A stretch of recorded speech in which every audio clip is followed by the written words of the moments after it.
Was it the CIA? The FBI? The U.S. military-industrial complex? The Cuban government? The KGB? The American Mafia? The Ku Klux Klan? A French crime syndicate pushing heroin? Was it some combination of the above? Or was it really, as they say, a lone gunman? We could be closer to answers than ever before. The FBI has found more than 2,000 brand new records related to John F. Kennedy's assassination. What do they include? Why did it take so long to find them? And how many will be made public? We're just as curious as you are. Maybe by the time you're listening to this, we'll know. But given all the excitement, we wanted to resurface a conversation our team had about what may have happened that day in Dallas, Texas, November 1963. And, just as curiously, what has happened since. Enjoy. Welcome to Conspiracy Theories, a Spotify podcast. I'm Carter Roy. You can find us here every Wednesday. Be sure to check us out on Instagram @TheConspiracyPod. And we would love to hear from you. If you're listening on the Spotify app, swipe up and give us your thoughts. Something you might not know about me is I once played a man obsessed with JFK's assassination in a film called The Umbrella Man. Much like my character, our colleague Julian Boireau has long been obsessed with JFK conspiracy theories. He uses the term loosely, though, because, as he says, there are plenty of verifiable facts to show that we haven't been told the entire truth about what happened. He sat down with Jefferson Morley, journalist, author, and the co-founder of the Substack JFK Facts, for a fascinating discussion. Their conversation after this.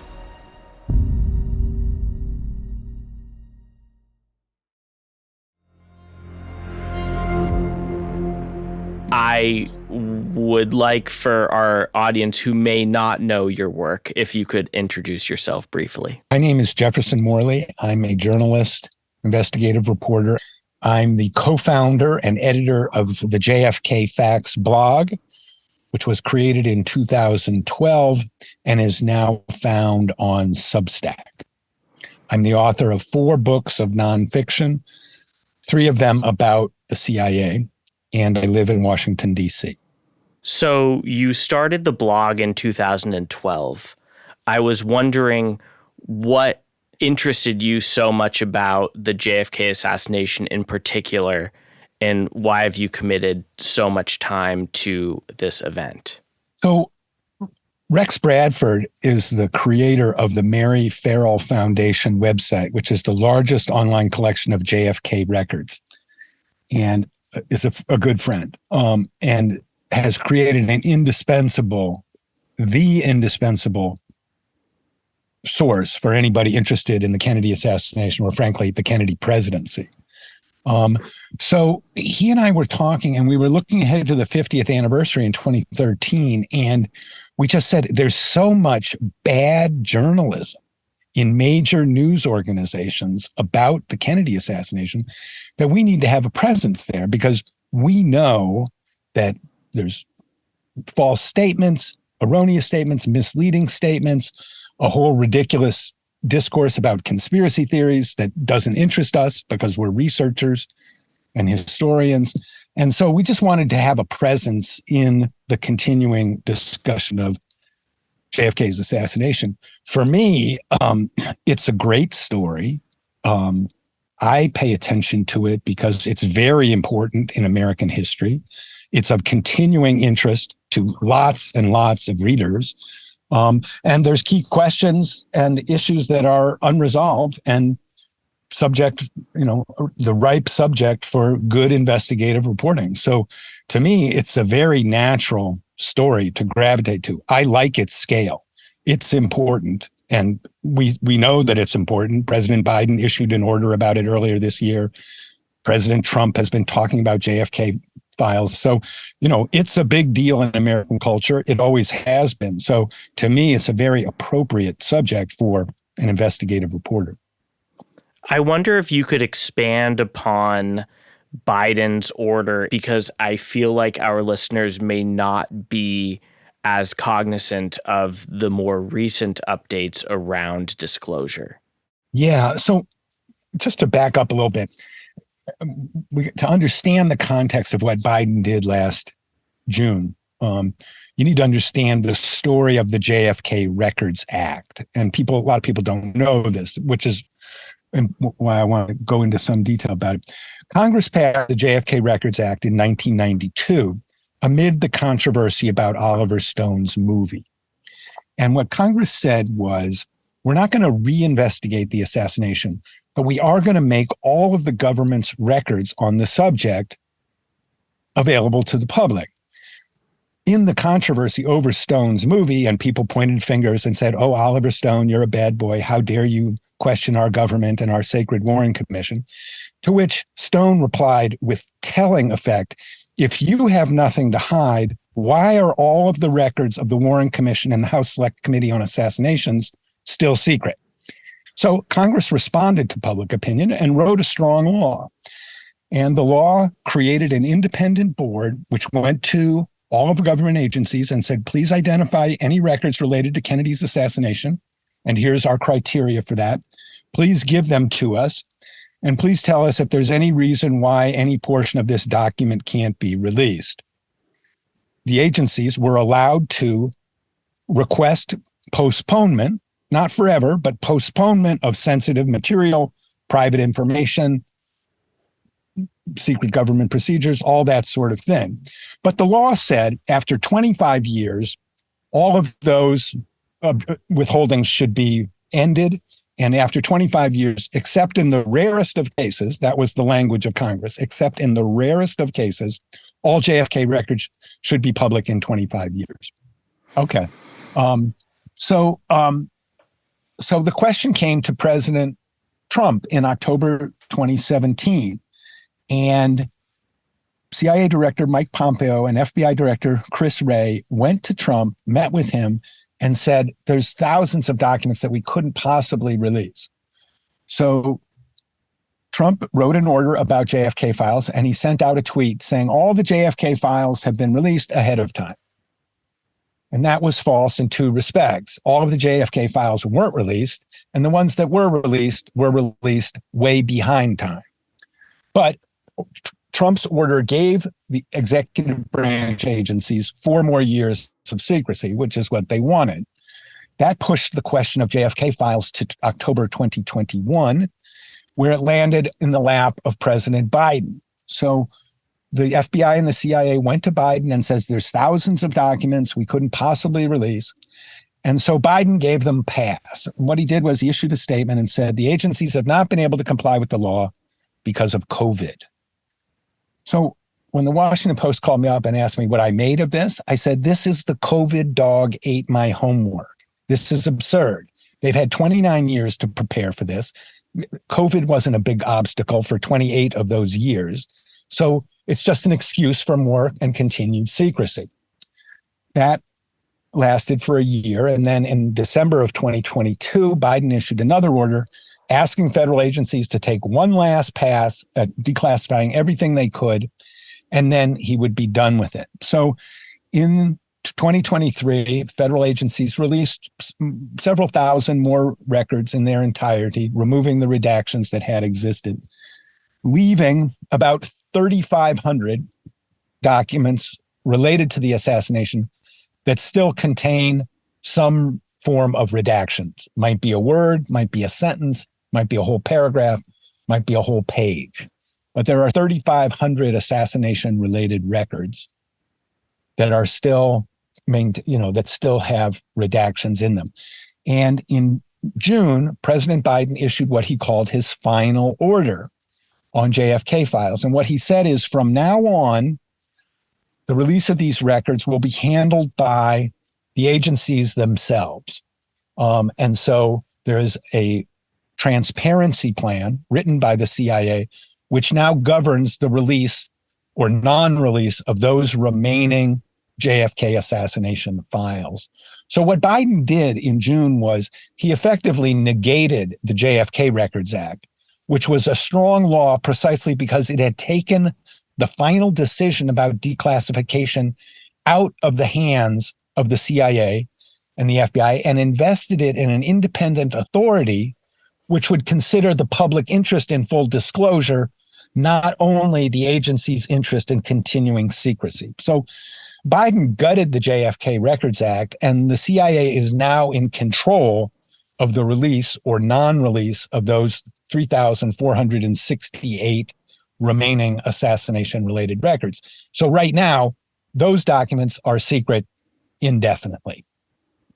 Understanding that Alan Dulles sat on the Warren Commission and that has serious implications for the validity of their findings with regards to the original investigation to the JFK assassination, what are the implications to the CIA controlling disclosure at this time?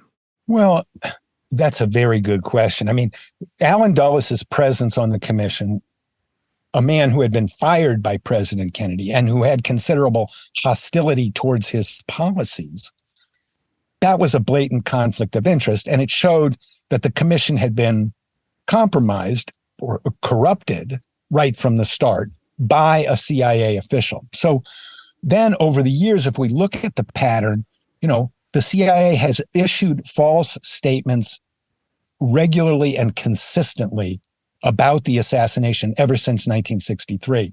So 60 years later, when Congress has passed a law saying everything's got to be made public and the decision has to be taken out of the hands of executive branch agencies, and the public interest in full disclosure has to be respected and honored, for the CIA to now control the process is, again, a conflict of interest and a corruption of the process.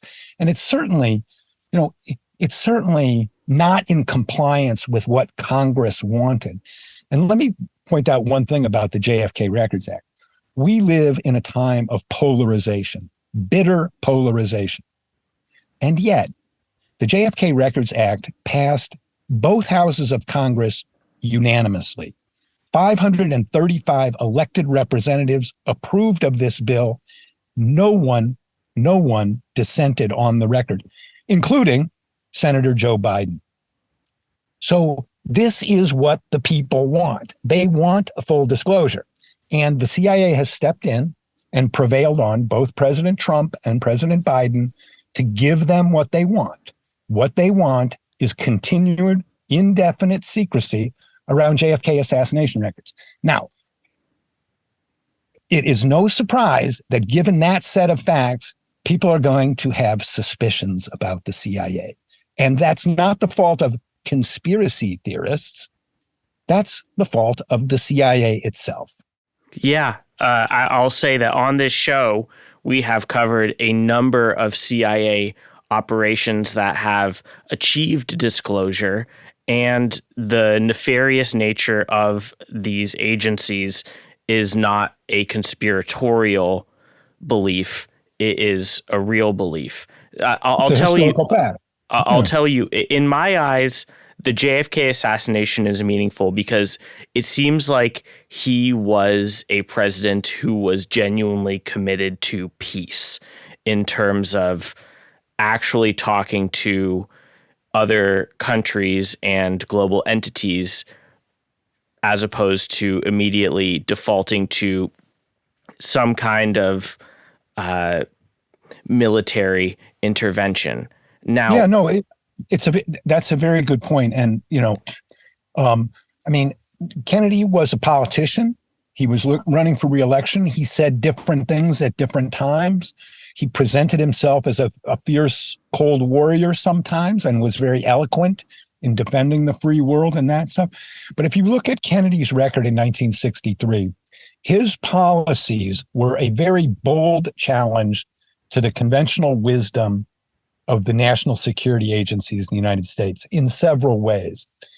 He pushed a test ban treaty with the Soviet Union, a measure that his generals on the Joint Chiefs of Staff unanimously and vehemently privately opposed.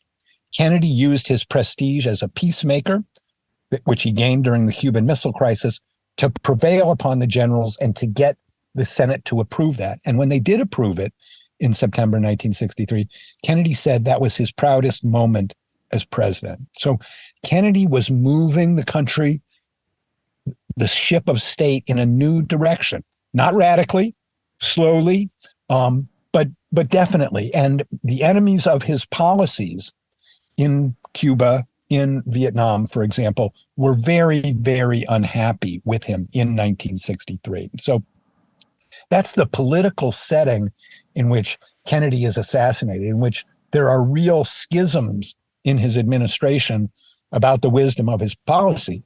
And there is a pervasive feeling among the enemies of his policies that Kennedy is not only weak, but he's actually a danger to U.S. national security.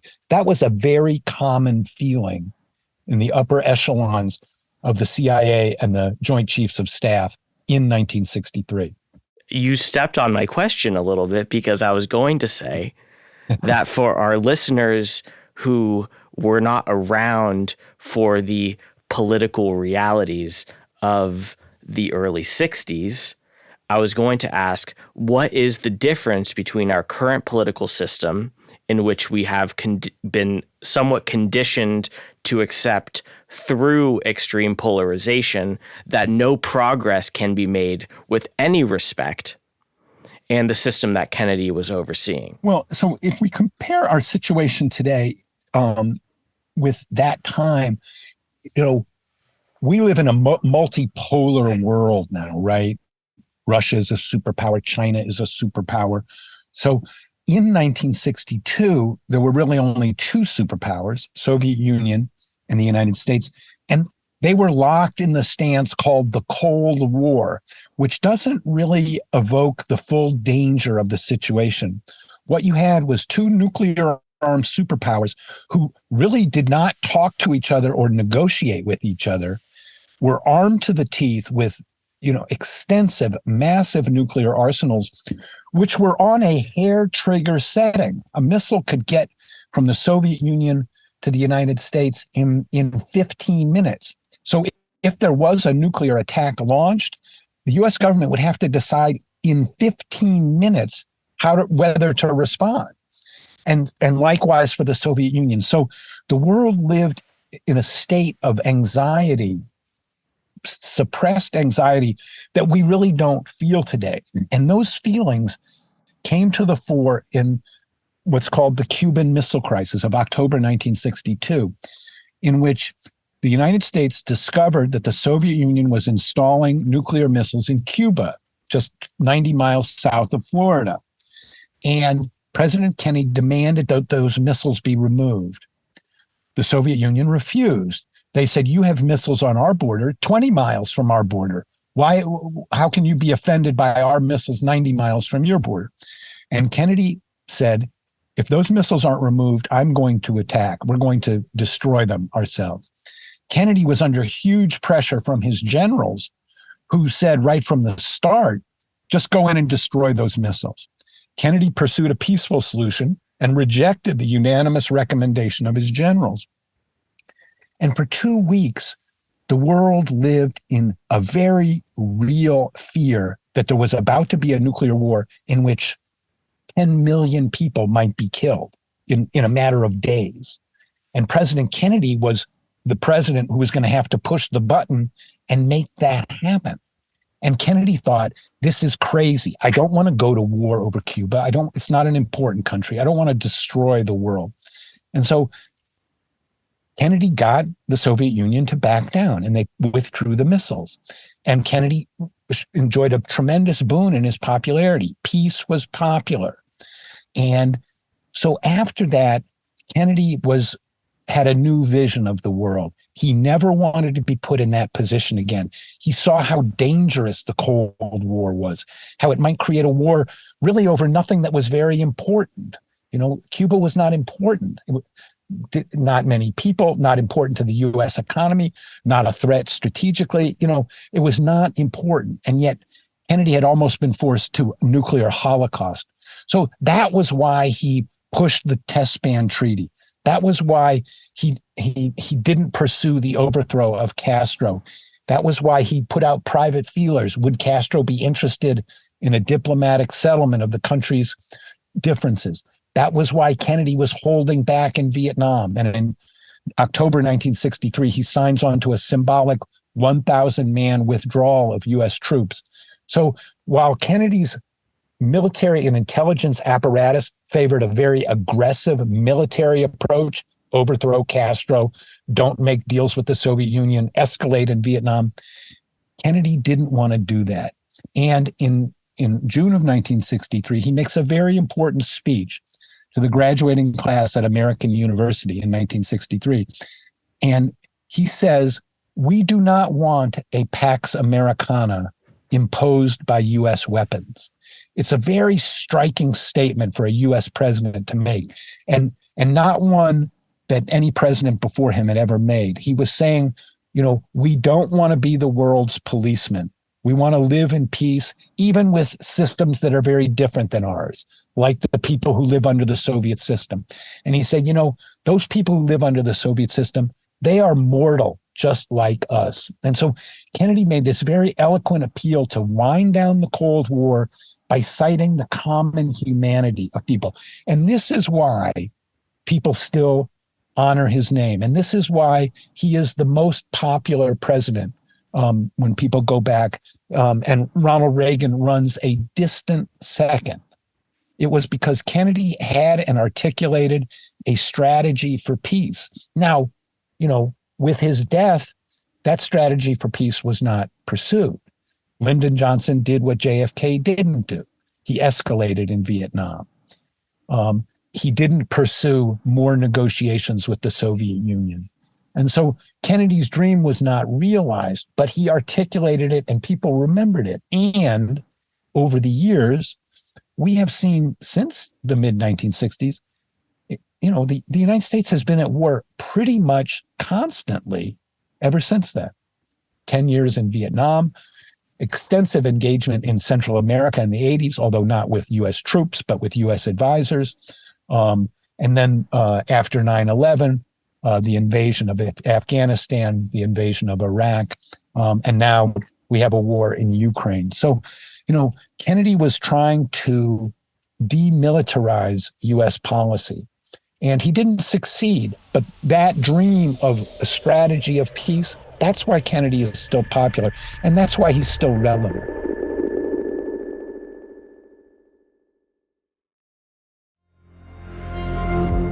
Thank you for such an incredibly thoughtful answer to that question. I think that our listeners will sit with that because it will seem so incredibly foreign to them to imagine a world in which we don't attempt to be that world police. And people should Google JFK American University speech and listen to it and see. I think they will be struck by a tone that they haven't heard from any other U.S. president in terms of looking at the common good of humanity and how a president should pursue that. It's very important, and it's why Kennedy is still relevant. I was hoping to back up a little bit to the documents that have been disclosed. I was hoping that you could introduce our audience to Reuben Efron. Yeah. So in the past year, under President Biden's direction, executive branch agencies declassified some of the JFK documents that had redactions. And so for the first time, we saw some documents in their entirety. And one of the documents that was released in April of 2023 identified for the first time the name of the man who had read Lee Harvey Oswald's mail. Lee Harvey Oswald was the accused assassin of President Kennedy. And it turned out that the CIA had been reading his mail from 1960 to 1962. And Reuben Efron was the man at the CIA who did that. Now, we had seen portions of Reuben Efron's memo before, but what Reuben Efron wrote a memo in 1962 to a colleague in the CIA, and he had recalled a letter that he had intercepted. So this is mail surveillance. So what the CIA was doing was they were intercepting the letters of people who had been targeted by the agency. They would get the letter, they would steam it open, they would copy it, they would read it, and they would file it, and then they would put the letter back in the envelope, reseal it, and send it on its way. So they're stealing the content of Oswald's mail. Now, people may wonder, well, why were they reading the mail of the guy who supposedly shot the president? Well, Oswald was a Marine who had moved to the Soviet Union out of sympathy for communism. He lived there for a couple of years, married a Russian woman, and come home. And so the CIA was very interested in him, and they were reading his mail during this period. But the important part about the story that Reuben Efron is, not only did we not know that the CIA was reading his mail, not only did we not know that it was Reuben Efron in particular, a CIA operations officer who was doing it, but also Reuben Efron wrote his memo to his colleague after Oswald had returned to the United States. So the CIA was interested in Oswald even when he was back in the United States, which is a violation of the agency's charter, which says the agency, except in very limited circumstances, cannot target U.S. citizens or conduct operations on U.S. soil. So the CIA, in the case of Oswald, violated that prohibition against that, and they kept track of Oswald while he was on U.S. soil after 1962. So the importance of the Reuben Efron story, which only came out when I published it and the New York Times published it this past July, was the CIA had the accused assassin under surveillance in 1963, and indeed right up until the week before Kennedy leaves for Dallas. So we understand much better now how close the surveillance of Oswald was. You know, in this letter that Reuben Efron intercepted, it's not like, oh, look, he's betraying secrets, or, oh, look, he could be a secret agent for us. It's nothing like that. They're interested in the details of his personal life. There was nothing exceptional in the letter. There was no sensitive security content in that letter. They wanted to know about Oswald's state of mind. And so the story is important is, well, first of all, the CIA lied about that. They didn't disclose this to assassination investigators. But why were they interested in his state of mind? What was going on? Did they not realize he was a threat to the president?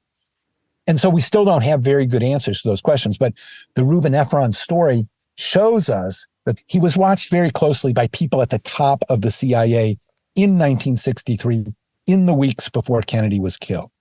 It's been notable to me to hear you frame Oswald as the accused assassin.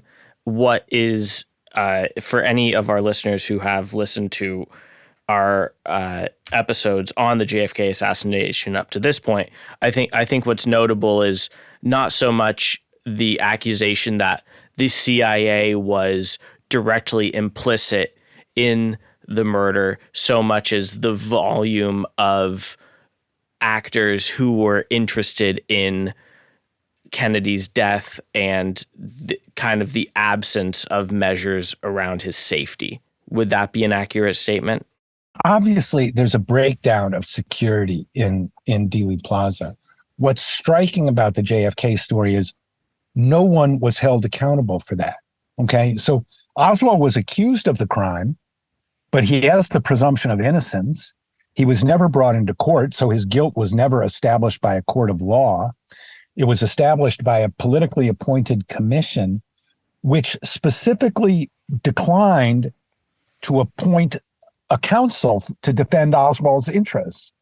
Mark Lane was a New York lawyer. He came to the Warren Commission and said, look, Oswald's dead, but he deserves counsel to defend his interests in this. And the Warren Commission said no. And so the Warren Commission, never gave Oswald the presumption of innocence. He was presumed guilty, and they never really investigated any other alternative. And so not only was no one ever brought to justice for the crime, but this, and I think this is equally significant, no one lost their job. The head of the Secret Service was not fired after this atrocious failure in Dealey Plaza.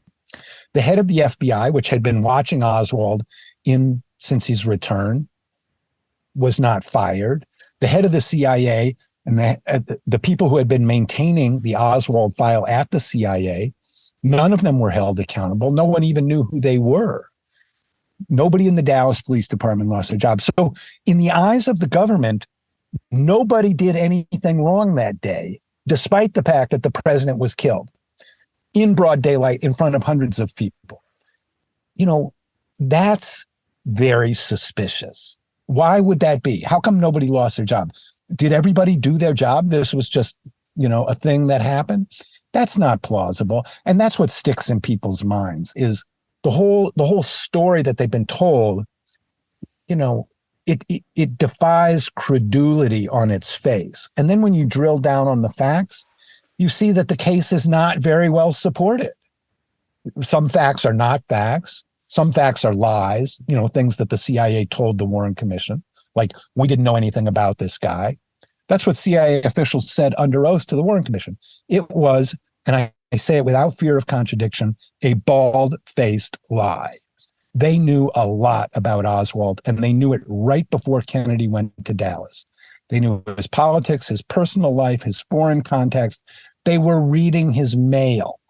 Okay, to say we only had minimal information about him, that was a cover story to cover the CIA's deep interest in the man who supposedly killed Kennedy. Just short of 10 years after Kennedy's assassination, the United States undergoes the Watergate scandal, which significantly contributes to the erosion of our trust in our institutions. And now I would go as far as to say that people don't expect disclosure from the government, and even if there were disclosure, we would not trust it anyway. Is this not the exact perfect atmosphere for a government to be operating because there is no expectation of truth at this point? Yeah, I mean, this is what's so discouraging about it is, given the lack of accountability in 1963, the false statements given to the Warren Commission, to the House Select Committee on Assassinations, to the press, people have no confidence at all in the government and no confidence even that there's any process to regain that confidence. So, I mean, I've always looked at the JFK story as an opportunity to establish accountability and to get at a story that is embarrassing to the government or, whatever, but that the people would get the full story. Now, we still don't have the full story. And, and when people say, oh, yeah, we know one guy, a little man killed a big man, get over it. I mean, most people don't believe that. They never have believed that. And it's not because of conspiracy theorists. It's because of the circumstances of the crime. When right after the president was killed, within a week, pollsters went into the field, nationally reputable pollsters, and they asked people all sorts of questions. Where were you when this happened? What did you think? How did you feel? And then who do you think was responsible? And one of the questions in the polls was, do you think more than one person was responsible? Okay. This is last week of November 1963. At that point, the White House, the FBI, the Secret Service, the Dallas Police, the New York Times, CBS News, the Washington Post, every national news organization and institution said that dead guy, Lee Harvey Oswald, did it on his own and there's no politics involved here. That same week, when people were polled, 66% of people nationally said they believed more than one person was involved. In Dallas, I think the figure was 62%. Anyway, a solid majority thought that more than one person was involved. At that point, there were no JFK conspiracy theorists. Oliver Stone was a senior in high school. Okay. His movie was 30 years in the future. Okay. There were no conspiracy theorists. So it is not credible to say that conspiracy theorists created this belief that there was a conspiracy behind Kennedy's death. It's simply factually false. We can see very clearly from the results of those polls done in November 1963 that it was the circumstances of the crime that convinced people that more than one person was involved. It was not conspiracy theorists. And that figure has pretty much held ever since. 50 to 60% of people over the years fluctuates, but 50 to 60% of the people believe that the president was killed by his enemies. And about 35 to 40% believe the official story. So that disbelief is founded in fact. It was not created by conspiracy theorists.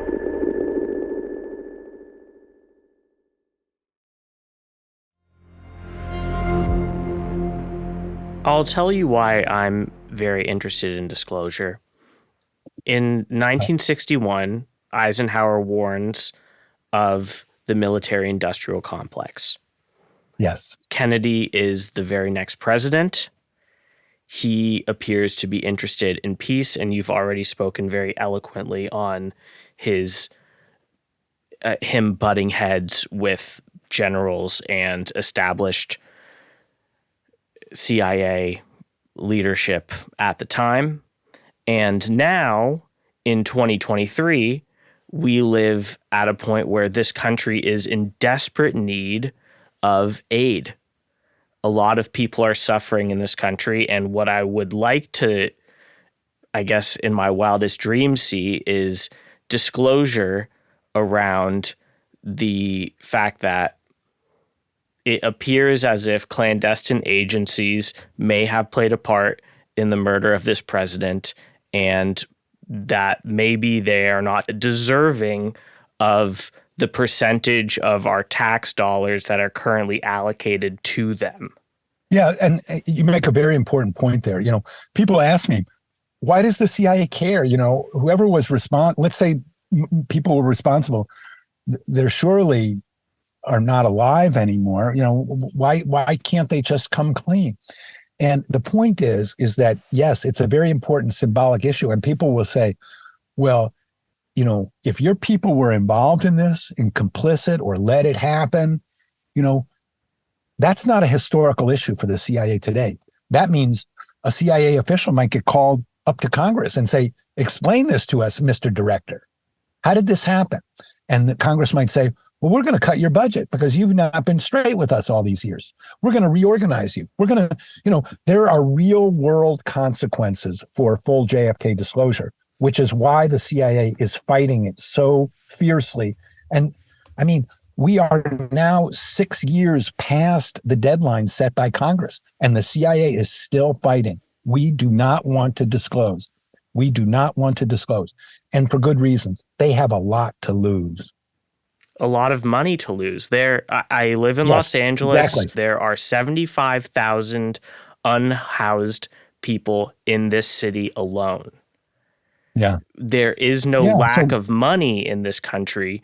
It just seems like we aren't allocating it to the right measures and interests presently. Well, I mean, we are skewed towards, you know, these military and intelligence agencies. They get the budget they want, you know, and everybody else is in line after them, you know.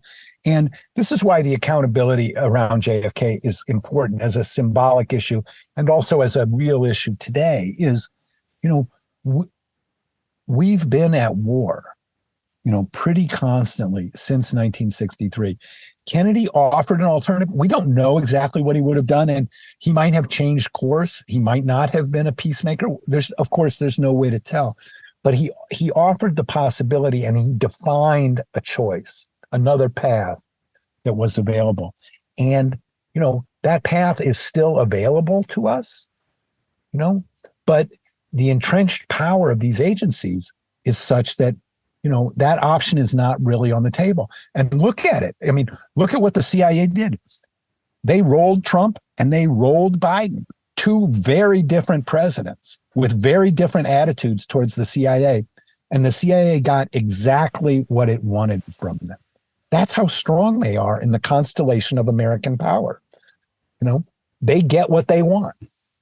There is a common theory within the broader scope of JFK assassination circles that if he was not assassinated, there may not have been the Cultural Revolution associated with the late 60s. Do you ever think about that sliding doors moment in American history? I think that broader cultural change, the counterculture, the emergence of a counterculture in the 1960s, that had many causes. The affluence after the post-war baby boom, the emergence of a civil rights movement where African Americans are demanding full citizenship for the first time, technological changes like the birth control pill, which changes the reality, social reality for women everywhere. There were broad causes behind the cultural change that happened in the 1960s. But I think with Kennedy, what was lost was not so much that cultural change would have happened. And in fact, we can see Kennedy as kind of a leading edge of that he's anticipating that there's going to be this movement against militarism in favor of civil rights. And as a politician, he's trying to get in front of that parade so that he can, muster it towards his own ends. So I think that, we would have had a counterculture and all that, but if Kennedy had wound down in Vietnam and extracted the U.S. from Vietnam in the way that Charles de Gaulle extracted France from Algeria, and that was a big, geopolitical issue at the time. Algeria had been France's colony for, decades, a century. And it was very unpopular for de Gaulle to say, no, we're going to let Algeria go be an independent country, and we're not going to mess with them. Kennedy was anti-colonial in his thinking, and this is something else that's underestimated about him, but very clear. He really sympathized with these new countries that emerged after World War II in Africa and Asia that had been under colonial rule for centuries and became independent after the war. And Kennedy said, yes, these countries have the right to self-determination. These colonial powers have no right to go in there and dominate these people. And so, Kennedy was acting on that anti-colonial impulse. And if Kennedy hadn't gone into Vietnam, we would have had the cultural change, I think, but you wouldn't have had that bitter division that the Vietnam War engendered. And, we live in a polarized time today, but the late 1960s is the only time comparable to today where you had that kind of bitter polarization and a feeling all around like, is the country going to survive? Can we hang together? And it turned out we did, barely, but if Kennedy hadn't been killed, or if Kennedy had pulled out of Vietnam, or even if there had been a real reckoning of who caused his death, that division around Vietnam wouldn't have happened. And so, yes, we would live in a very different country. So to answer your question, we would have had a cultural change regardless. That was coming for many reasons, but we probably wouldn't have the loss of faith and the bitter divisions that we had in the 1960s and that are, that we still live with today. You and your team at JFK Facts are committed to disclosure. Do you ever spend any time thinking about what actually happened? Do you spend time thinking about the magic bullet? Where did the gunfire happen? And, why did Oswald do this? And, why did Ruby kill Oswald? That sort of thing? Yes. Yeah. We really focus on completing the record. People are going to have strong feelings about this. And, we're not out to convince anybody. Our position is, let's get all the records out and then we can sort it out. We debate among ourselves, was the CIA behind manipulating Oswald? Was it maybe a Pentagon operation? Was it just some little faction within the government that nobody knew about? Did somebody at the top give the nod? All of those type of questions. We talk about that among ourselves and frankly, we disagree. It's like, nah, I don't think that's right. Yeah, I think, to me though, that sort of conversation, I'm a working journalist and an author. So I look at, those are interesting conversations. Buy me another beer and I'll give you another theory. But in terms of what I'm going to write and say actually happened, I don't spend a lot of time with that because I want to focus on what I can say absolutely for sure happened.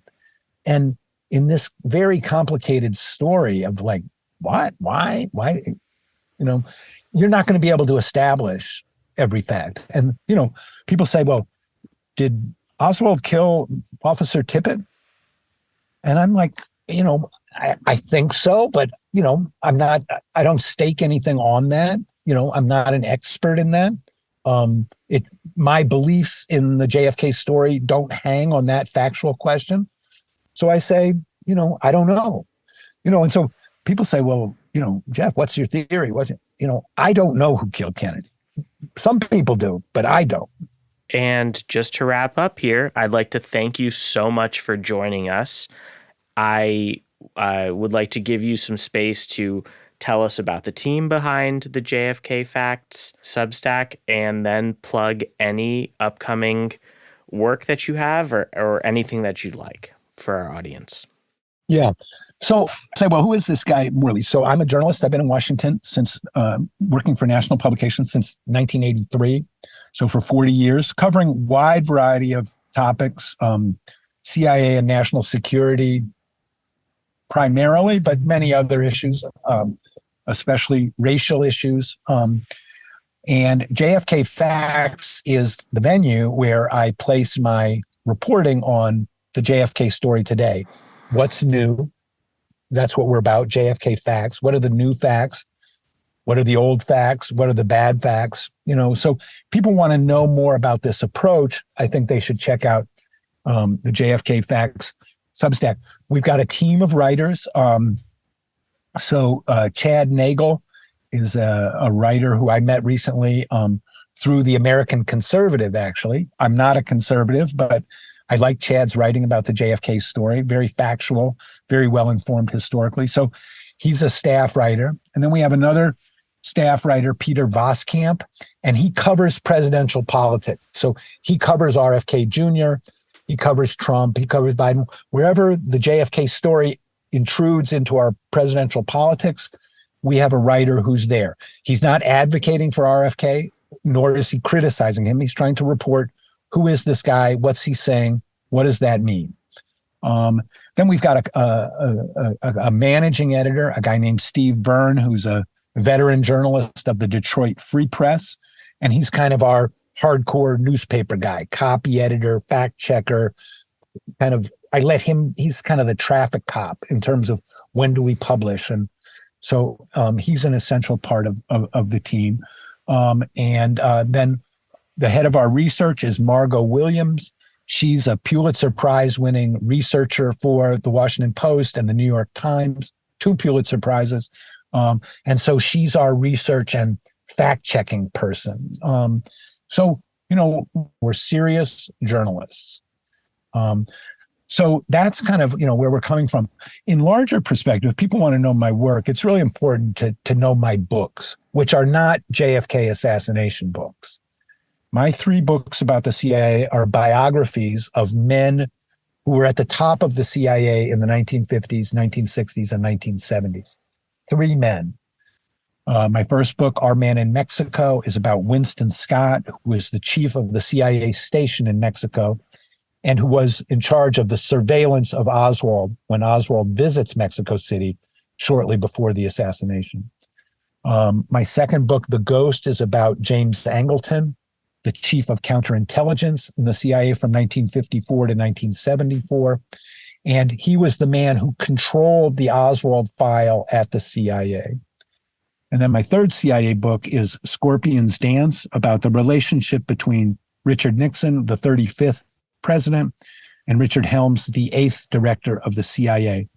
And that book tells the story of how the Kennedy assassination resonates after 1963, right up through Nixon's presidency and into the Watergate scandal. So these books really give the context for understanding how the CIA itself understood what happened in Dallas. Okay. When I got into this, I thought there's a million conspiracy theories out there. And you know what, Jeff? No one cares what your theory is. But I thought, what did Wynne Scott think about November 22nd? What did Jim Angleton think? What did Richard Helms think? And what did they do? That's really interesting. And that's far more interesting than any theory I could concoct. And so that's what my books are about. And so they really give people the bigger historical context to not focus on the assassination, because then you start going down conspiratorial rabbit holes and you miss the picture. You miss the political reality. And so the books really give that. They really give the context in which the CIA was part of and implicated in and observing the JFK assassination story. And then in larger perspective, I'm trying to, tell people, and especially young people, I know this seems very distant and, who cares? And is it a meme? And what are they saying on TikTok and all those things? And, it is important. It takes a while for this story to get through the static of, when you get down to the hardcore facts, it's a really important story. And if you understand it, you understand how it has shaped our world today. And that's really what I hope people come away from my work with, is this thing that happened a long time ago. It tells us something about the world we live in today. And, make up your own mind about what it tells us. I'm not demanding that you agree with me. Plenty of people disagree with me. That's fine. But the subject, this particular incident in American history, it's really important and it's really relevant to today. I could not agree more. Is there any particular misconception that kind of sticks in your craw that you'd like to iron out for our audience right now? There is this, I think meme is the right word. There's this meme that if you doubt the story that one man killed President Kennedy for no reason, if you doubt that, you're a conspiracy theorist. That is a very propagandistic notion, and it has to be rejected, especially in my case, because I don't have a conspiracy theory. All the charges about crazy conspiracy theorists, do this, do that, QAnon, that has nothing to do with what I'm talking about. It is completely irrelevant to what's going on on JFK Facts and in the historical research that me and my friends are undertaking. So that discourse about crazy JFK conspiracy theorists, I tell people, just put it to a side. I don't talk about that. I'm not interested in that. And none of that applies to me. Take your eyes off the theories and come to JFK Facts and try and understand what happened and make up your own mind. So the whole discourse of conspiracy theories where people attack people who doubt the official story because they're crazy and they're QAnon and all that, it's a bogus argument that doesn't apply. And it's a distraction. And I believe it's an intentional distraction to make people not focus on the facts, but go off into craziness, because that serves the purposes of the people who want to keep this story secret. Oh, only a crazy person doubts what the government says. That's nonsense. And it's pernicious nonsense because it's really not true. So we want to get past that theoretical realm of craziness. Just put it aside. It has nothing to do with what I'm talking about. Thank you so very much for joining us. I think that there is going to be a lot of interest amongst our audience in continuing to explore this, and I hope that they'll check out the Substack after listening to this episode and continue to contact us about relevant questions. I'd love to have you back on the show. Be glad to do it. All right. Thanks, Jeff. Have a great rest of your day. Take care. Thank you for tuning in to Conspiracy Theories, a Spotify podcast. We're here with a new episode every Wednesday. Be sure to check us out on Instagram at The Conspiracy Pod. If you're listening on the Spotify app, swipe up and give us your thoughts, or email us at conspiracystories@spotify.com. Thanks again to Jefferson Morley for his time and insights. If you enjoyed the interview, you'll love his books. Until next time, remember, the truth isn't always the best story, and the official story isn't always the truth. This episode was produced by Julian Boireau and Nick Johnson.